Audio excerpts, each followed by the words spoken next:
दोस्तों राजवंश सिंह माली आपका दोस्त, आपका सहयोगी। दोस्तों मेरे YouTube चैनल में आपका स्वागत है। और आज के जो वीडियो में मैंने ये बताने की कोशिश की है, जो बहुत ही सिंपल टॉपिक है और बहुत ही इम्पोर्टेंट है, वो ये है कि हमने रियल स्टेट में काम करते समय या रियल स्टेट खरीदते समय, प्रॉपर्टी खरीदते समय किन किन बातों का ध्यान रखना है, जो लेटेस्ट ट्रेंड है उनका किस किस बातों का ध्यान रखना है। दोस्तों सबसे पहले हमने ये देखना है, कहीं भी जहां हम प्रॉपर्टी ले रहे हैं, कहीं इन्वेस्टमेंट करना चाहते हैं, तो उस शहर में आपने एक डिमांड सर्वे करना है। डिमांड सर्वे क्या होता है? वहाँ जाके देखना है कि कितना यहाँ पर ग्राहक हो सकता है और कितना यहाँ पर माल पहले कटा पड़ा है। या दूसरे लफ्ज़ों में एक डिमांड सर्वे का सेकंड जो स्टेज है वो ये है demand and supply. Demand and supply का फार्मूला भी मैच कर लेना है कि आपको वहाँ पर जहाँ आप ज़मीन खरीदने लगे हो या प्लॉट बनाने लगे हो या प्लॉट खरीदने लगे हो या घर बनाने लगे हो, क्या वहाँ पर डिमांड एंड सप्लाई का फार्मूला मैच करता है।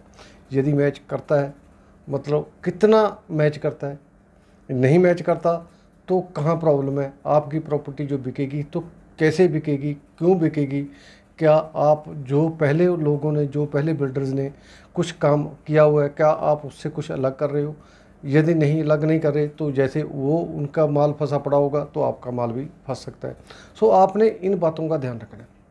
अगली बात जो इसमें याद रखनी है आपने, एक नंबर वन पर, यदि आप प्रॉपर्टी जीपीए पर ले रहे हो, जनरल पावर ऑफ अटॉर्नी वाले से ले रहे हो, तो उसमें आपने ध्यान रखना है कि ये पावर ऑफ अटॉर्नी जो मुख्तियारनामा जिसको बोलते हैं, ये कब लिया गया था, क्या ये इंडिया में बनवाया गया या इंडिया के बाहर से आया है, और जब ये बना था तब वो मालिक यहाँ है भी था कि नहीं। कई बार फ्रॉड भी होने में आए हैं कि पार्टी इंडिया से बाहर ही बैठी है और इंडिया में आके प्रॉपर्टी उसकी पावर ऑफ अटॉर्नी बन गई, बाद में आके उसने प्रूव कर दिया कि वो पावर ऑफ अटॉर्नी मैंने नहीं दी, तो वो उसके साथ परचेज़र के साथ फ्रॉड हो गया।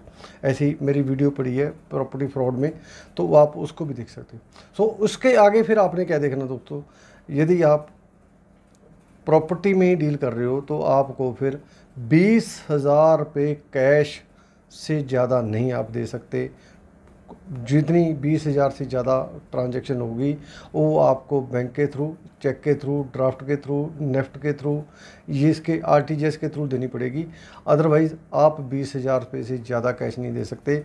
1/4/2017 का जो ऑर्डर है उसके मुताबिक आप 2 लाख रुपए की पेमेंट भी कर सकते हो, लेकिन वो प्रॉपर्टी में नहीं कर सकते। प्रॉपर्टी में आपकी जो वो शर्त है वो 20,000 वाली है।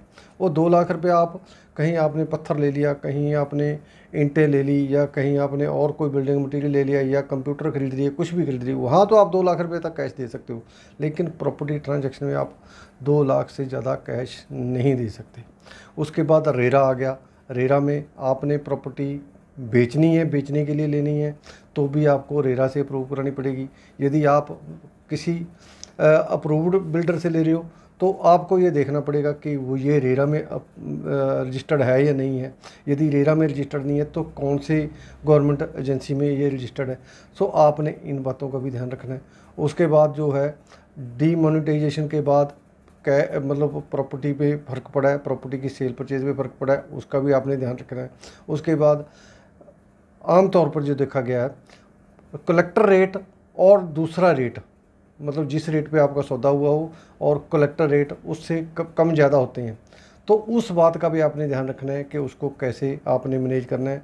यदि आपकी पार्टी जो है, यदि आप प्रॉपर्टी डीलर के तौर पर काम कर रहे हो, प्रॉपर्टी एजेंट के तौर पर काम कर रहे हो, आपकी पार्टी यदि लोन लेके पार्टी की पेमेंट करनी चाहती है, सेलर की पेमेंट करना चाहती है, तो आपने लोन कैसे मिल सकता है, कैसे नहीं मिल सकता, आपको सारी बातों का पता हो, आप पार्टी को गाइड कर सको।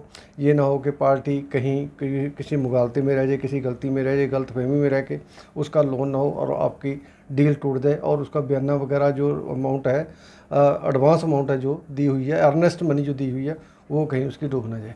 सो इन छोटी छोटी बातों का यदि आप ध्यान रखोगे तो आप अपने आप को भी सेफ़ रख पाओगे और अपनी मानसिक शांति को भी सेफ़ रख पाओगे, अपना जो पैसा है उसको भी सेफ़ रख पाओगे, और आगे आपके बढ़ने के ग्रो करने के चांसेस बहुत ज़्यादा रहेंगे।